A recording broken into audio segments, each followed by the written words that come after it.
So,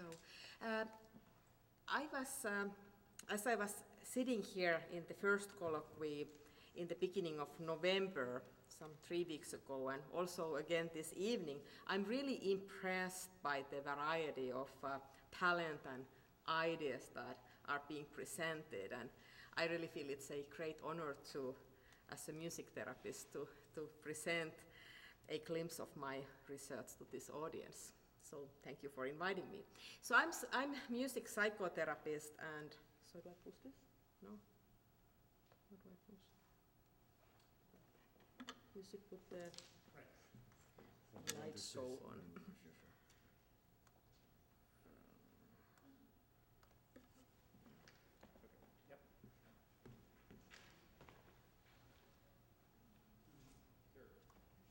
So I'm a music psychotherapist and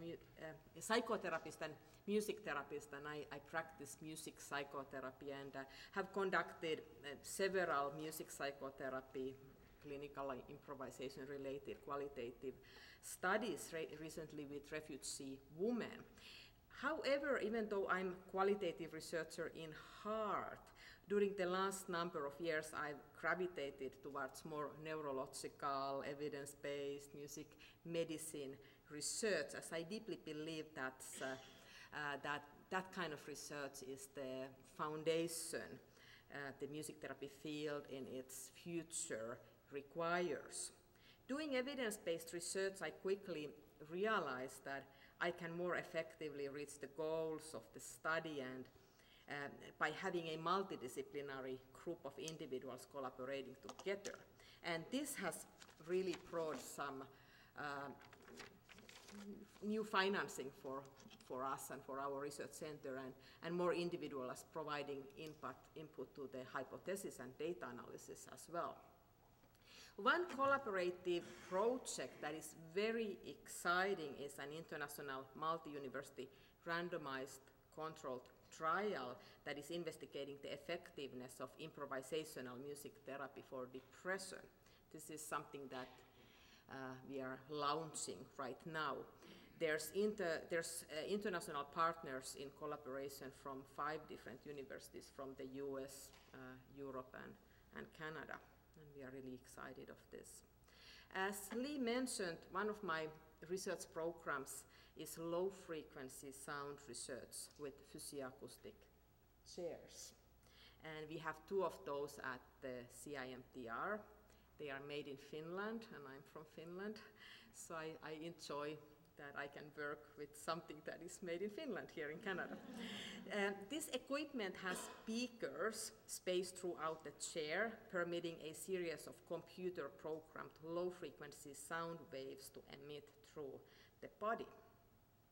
And my very, very first low-frequency study in collaboration with our kinesiology department, Dr. Peter Tidus, was a sports-related study, we were investigating sports injuries and the low-frequency sound. However, these results mainly supported the placebo effect, which sometimes happens when we do studies. Then we conducted quite a large Parkinson's study in collaboration with Movement Disorders Research Center with Dr. Quincy Almeida, during which we investigated 40 Parkinson's patients. Speculation existed that vibration therapy could provide some relief for symptoms of PD by influencing the abnormal neural rhythms associated with the disease.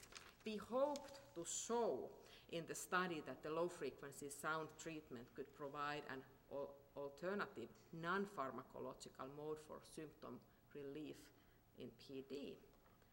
And as a result of the study, we found improvements in all measures. There was a significant decrease in rigidity and tremors. There was a decrease in the abnormal slowness of movement generally associated with Parkinson's, as well as a significant increase in step length. I think these are very important as important results, as Parkinson's is a disease that very increasingly is affecting people's quality of life. The study raised significant new avenues that can be further explored, including the combination of different frequencies and the long-term effects of the results. Currently, Dr. Lee Bartel and myself have several research ideas, and I'm really very, very excited about that collaboration. For example, we have some EEG ideas and EEG study ideas and back pain study idea at the Vassar Pain Management Center. And actually the results of my most recent low frequency study that I'm now only analyzing the results show not only increased emotion enrichment or stress management or concentration skills, but also decreased physiological pain and tension, especially back pain, even though we didn't even measure those.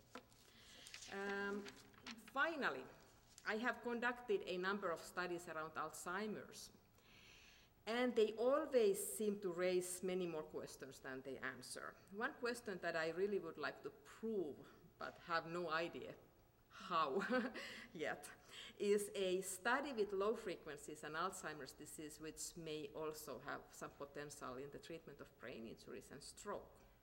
The current brainwave research proves that 40 Hz frequency from the thalamus area has an important role in cognitive functioning and the regulation of auditory evoked potentials. We also know that the 40 Hz brainwave is disturbed or disappears during the early stages of the Alzheimer's disease. With auditory stimulation, for example, from the physioacoustic chairs using 40 Hz sound, I'm wondering, is it possible to reinforce this thalamus frequency? As a research method, the thalamus frequency would be applied with Alzheimer's patients in comparison with the control group, which would receive only standard care. The application of the 40 Hz is anticipated to result in an increase of short-term consciousness, reality orientation, and affect both short-term or long-term memory capacities. So that's something that I really would like to do, but of course in order to conduct something like this, I would really need lots of money. First of all, now I have lots of passion, and then we would probably need to do MRI, like the real huge EEG. So I'm kind of looking for collaborators for this, people who are excited in music medicine and who kind of see some potential there. Concluding my presentation, I'd like to invite you to visit our two forums for researchers. One is about low frequency sound research, another one is about neuromusical research. So these forums are neutral places to exchange ideas, raise questions, and post interesting findings that you may have. So you're welcome to join this conversation. Thank you.